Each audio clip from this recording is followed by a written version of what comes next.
भेजो भेजो भैरव या भूतों को रणचंडी सपूतों को भेजो खड़मुख और चाहे भेजो गणेश। जय महाशक्तिशाली महेश। देखो ना ये रणचंडी कितनी प्यासी है, छाई शरबत उदासी है, इनमें भर दो बाणी विशेष। जय महाशक्तिशाली महेश, जय महाशक्तिशाली महेश, जय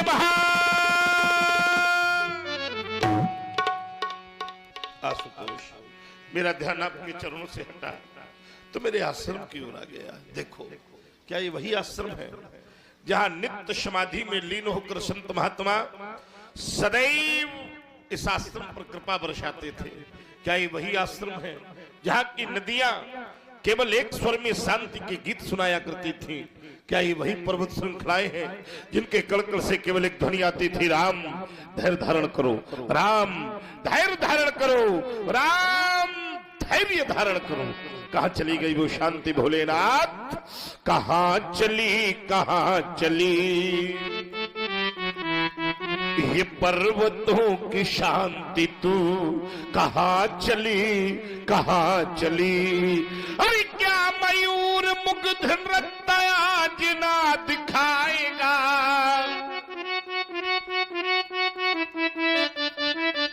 क्या किसी कमल में अब भ्रमर न गुनगुनाएगा? कौन सा ये शब्द चीत्कार कर चला गया?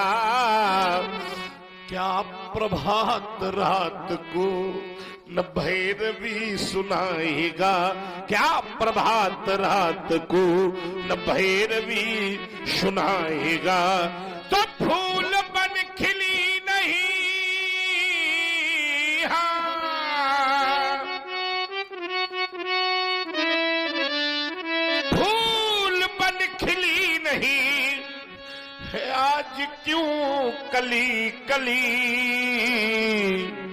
कहां चली, कहां चली ये पर्वतों की शांति तू? ऐसा नहीं है, इस पवन को मैंने आज से पहले बहते देखा है। हे पिंगलाक्ष, हे आशुतोष, ये वही पवन थी जो सदैव शीतल सुगंध मारुत के साथ बहती थी। आज अरे आंधियों की चोट से लहू लुहान है पवन, बेबसी की बेड़ियों में कैद हो गया चमन, स्वप्न का सतीत्व कौन लूट कर चला गया? ऐसा क्यों लग रहा है? अरे क्यों बाहर क्रांति के लिए रही है झटपटा? ध्यान में न ज्ञान है, न ज्ञान में ही ध्यान है। आशुतोष, अरे क्यों अनादि सृष्टि का बदल गया विधान है?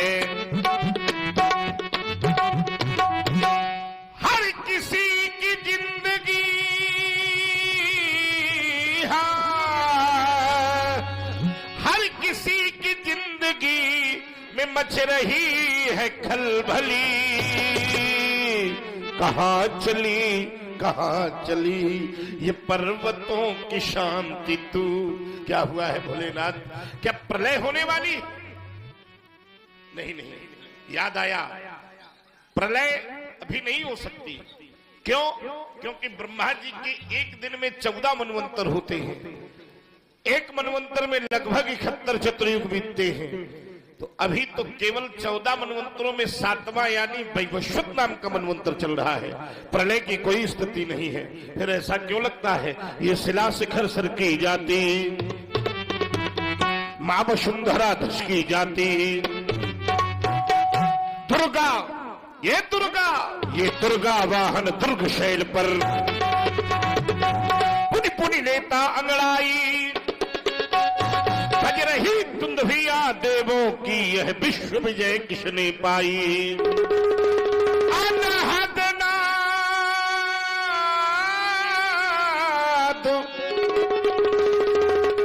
सुनाता सुंदर बन बन बन बन बनता का, वीर प्रशवनी वसुंधरा में जन्मा कौन वीर बाका? आज ये प्रकृति भी सुशील भाव से नर्तन करने के लिए विवश है। ऐसा क्यों लग रहा है? प्रलय स्थिति है। क्या हुआ है भोलेनाथ?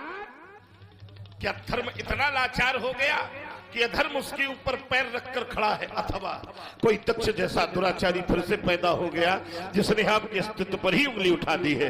आ रहा हूं आपके शरण पर भोलेनाथ, याद कराइए। दीगर कोई बात नहीं, अजगब दौरानी आइयों ने है कहीं कोई सावधान शिरधर। आज मिथिला के खंड खंड भूखंड में पुरुष का नर्तन होगा। आज मृत्यु का आवाहन होगा। मिथिला में रणचंडी बन करना चाहिए मृत्यु। हाँ शोक शोक, हाँ महाशोक। गुरुद्रोही कौन हुआ पैदा? भगवर से बढ़कर बलशाली, ये वसुधा में कौन हुआ पैदा? बीत गए लाखों अनेक युग, आया नहीं शूर सामने में। आ गया काल अब किसका है, क्योंकि ले लिया परशु मैंने कर में। आश्रम के देवी देवताओं, आश्रम की रक्षा करना, वन देवी वन की रक्षा करना।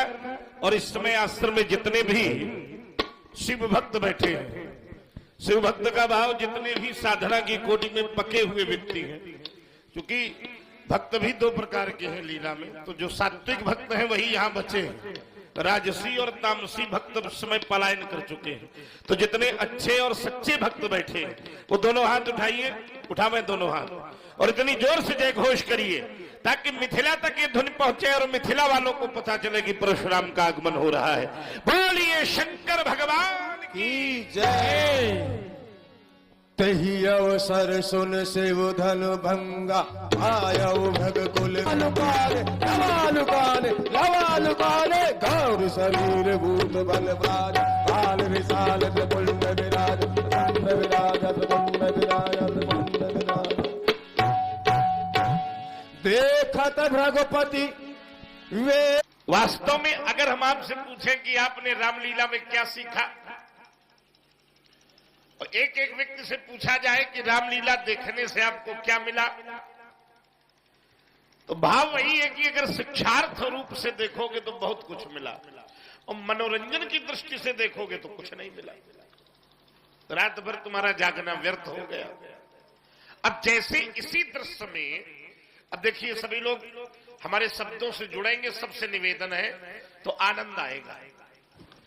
क्योंकि एक बात सभी लोग बताइए, हमें अगर ज्वर है, बुखार है, तो उसकी दवा लेनी पड़ेगी तभी ना उतरेगा बुखार। क्यों भाई? कि दवा देख ली जाए बुखार उतर जाएगा। तो सामान्य ज्वर जब दवा के बिना नहीं उतरता है तो ये भाव